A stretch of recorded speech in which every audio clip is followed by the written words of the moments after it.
3 episodes, 3 truths already established.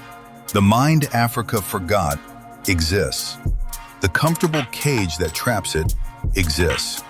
And the children who carry it forward into the next generation, they exist too. But today, we go somewhere none of the previous episodes have taken us yet. Today we go inside, not inside Africa, inside you. Because the greatest mystery this continent has never solved is not found in its geography. It is found in the space between who you actually are and who you have been performing for everyone around you, since the day you learned that being yourself came with consequences.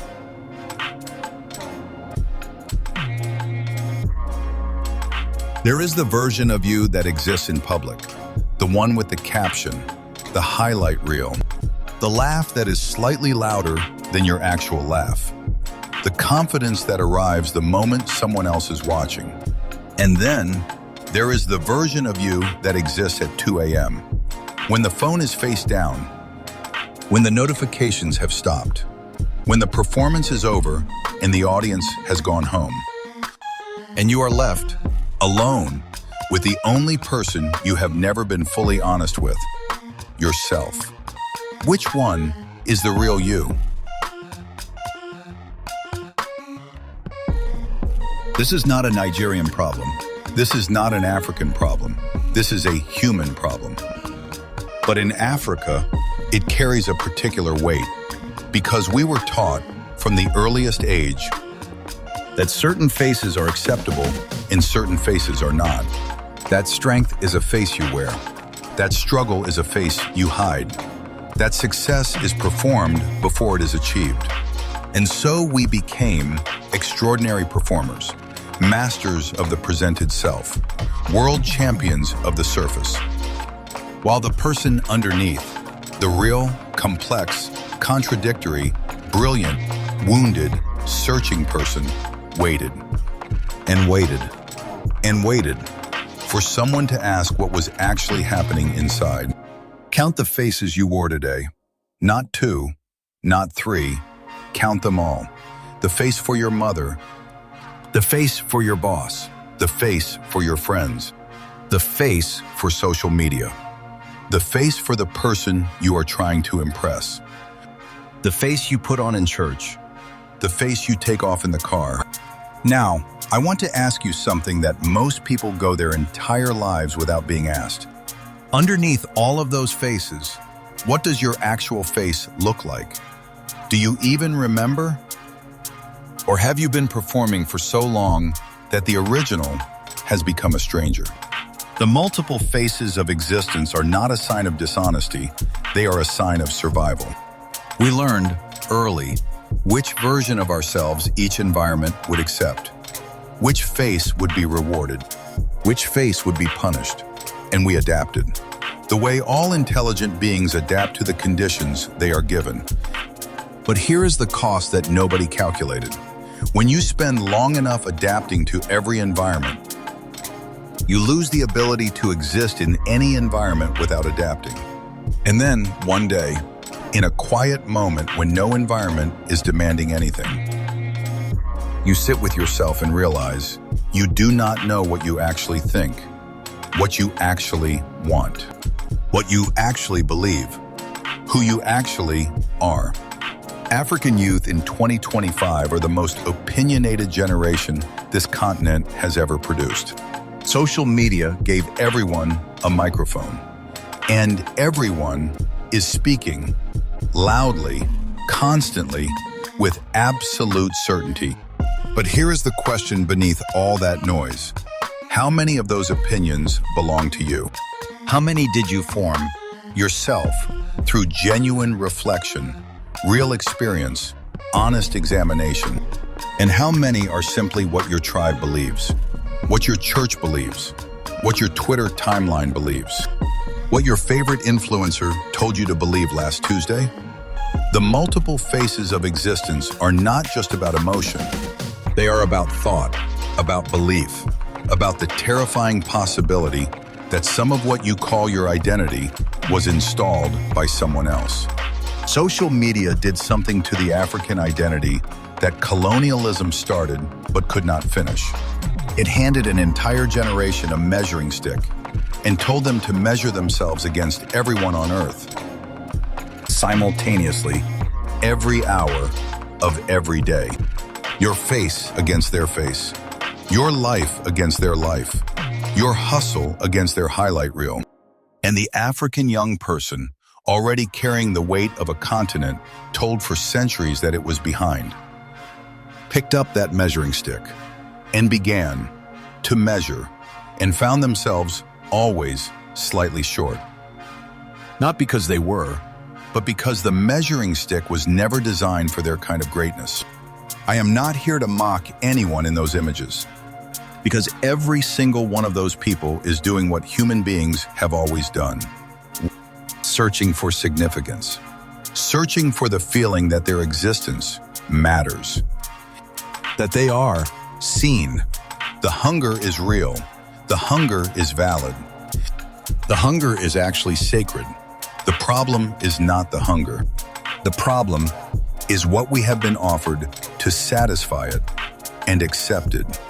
Not because we are foolish, but because nobody showed us that the real thing, the authentic, unrepeatable, unreplicable thing that you are, is more valuable than any version of yourself you could ever construct for an audience. Before the phone, before the filter, before the follower count, before the hustle culture that told you your value was measured in your output, there was a version of you that existed without justification. You cannot find yourself where there are too many people telling you who to be. Come outside, be quiet. The real one is still there, waiting for the noise to stop. A child who laughed without calculating how the laugh would land, who cried without checking if the tears were appropriate, who wanted things simply because they wanted them. Not because it was on trend, not because it was aspirational, not because it would get engagement, just because. That version of you is not dead. It has not been replaced. It has been buried under 10,000 performances, and it is still breathing, still waiting, with the patience of something that knows it is the real thing, and real things do not disappear. The multiple faces of existence are not a flaw, they are a record. I am not going to ask anyone to answer out loud. This question is not for the room. It is for the person sitting inside you who has been quiet for too long. Sit with it. Really sit with it. Because the answer to that question is not your weakness. It is not your problem. It is your starting point. The real one. The one that was there before the world started making requests of you.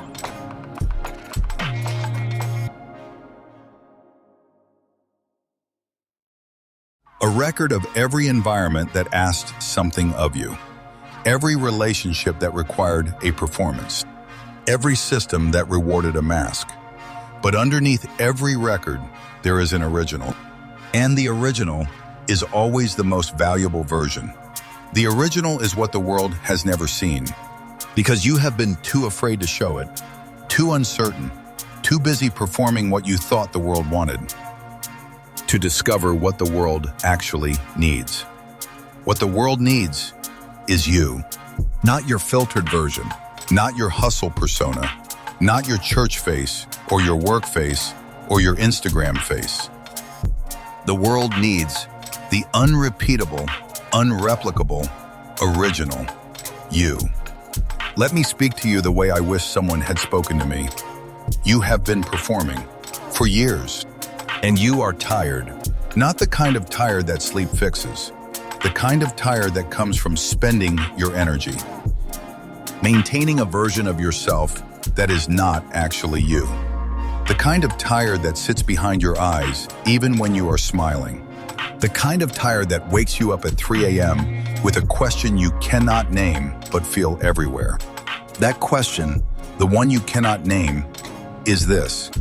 Is this actually my life? Or have I been living the life that was handed to me? the identity that was assigned to me, the face that was approved for me.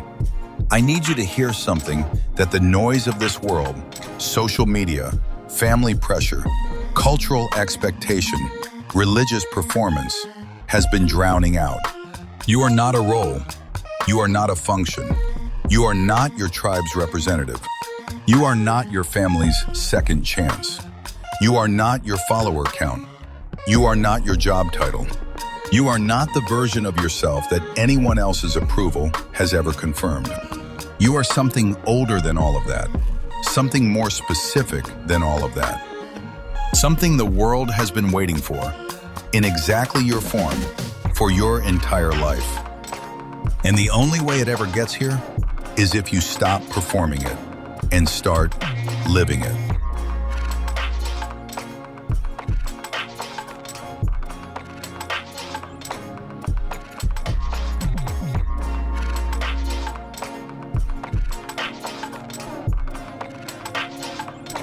The multiple faces of existence are not your identity, they are your history.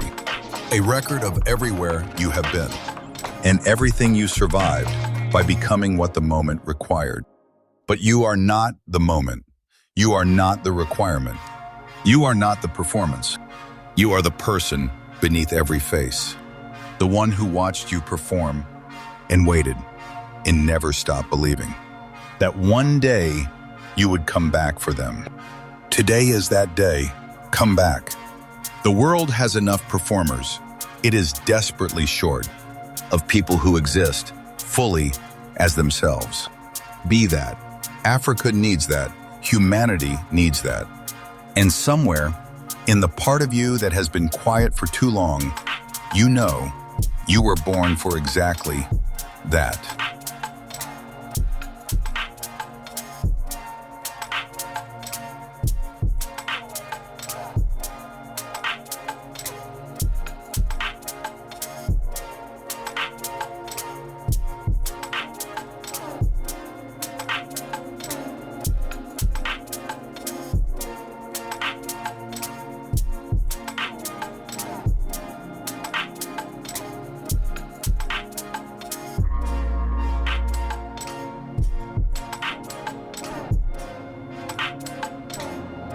Four episodes, 4 mirrors.